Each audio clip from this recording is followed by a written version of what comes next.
Actually मी 8-9 महिन्यापूर्वी hospital शोधत होतो जिथं मला हेअर ट्रान्सप्लांट करता येईल.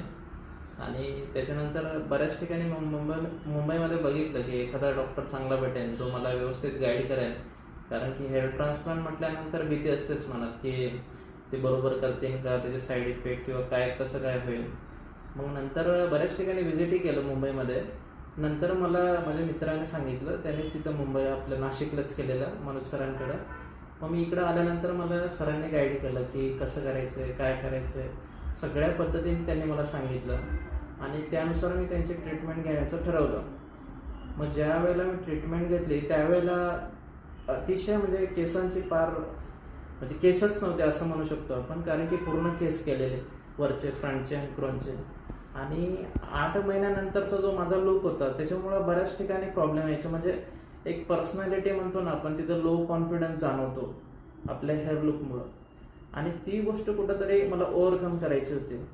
त्याच्यानंतर मी जेव्हा मनोज सरांशी बोललो, त्यांच्याशी बोललो, सगळ्या गोष्टी जाणून घेतल्या आणि आता 8 महिन्यानंतर जो रिझल्ट बघतोय तो एकदम वंडरफुल, फॅन्टॅस्टिक म्हणू शकतो.